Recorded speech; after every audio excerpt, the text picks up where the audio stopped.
Tell me कि क्या एक 4 साल की बच्ची के साथ जस्टिस इसलिए डिले किया गया क्योंकि पुलिस अक्यूज को प्रोटेक्ट कर रही थी। रिसेंटली सुप्रीम कोर्ट ने हरियाणा पुलिस को एक पॉक्सो केस में बहुत बुरी तरह फटकार लगाई है। Now let's understand the legal mess here. We will discuss the section 6 versus section 10 of the POCSO.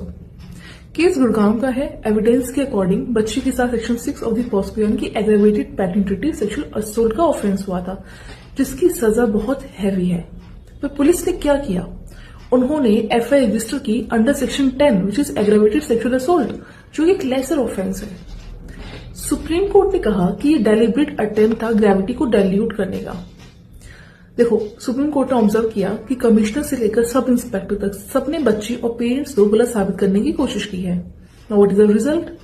Supreme court ने स्पेशल इन्वेस्टिगेशन टीम बनाई है which is led by the senior women IPS officer Nazmeen Basin. यहाँ सबसे बड़ी बात आती है कि गुरुग्राम सीपी और आईओ प्रॉप से डिसोसिएट कर दिया गया है। गुरुग्राम सीपी और आईओ को प्रॉप से डिसोसिएट कर दिया गया है। किस लिए?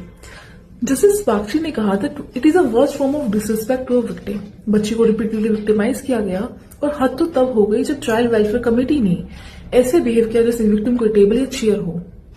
सुप्रीम कोर्ट ने सीडब्ल्यूसी मेंबर्स और मैक्स हॉस्पिटल के डॉक्टर्स को भी नोटिस भेजा है for changing the medical reports. Now, what is the legal takeaway? It is a kind that CJ Suryakant ji ने क्लियर कर दिया, जुडिशियल मजिस्ट्रेट और स्टेट मशीनरी की नेग्लिजेंसी टॉलरेट नहीं होगी। रूल ऑफ लॉ प्रोटेक्ट करने के लिए अब सुप्रीम कोर्ट खुद मॉनिटर कर रहा है। Now, what is the conclusion we draw from this whole scenario? See, the Supreme Court's interventions highlight a crucial legal principle that investigations agency cannot pick and choose sections to protect the accused. When the protectors of law become the protector of the accused, the apex court will step into it and ensure the rule of law prevails. Thank you and do follow for more videos.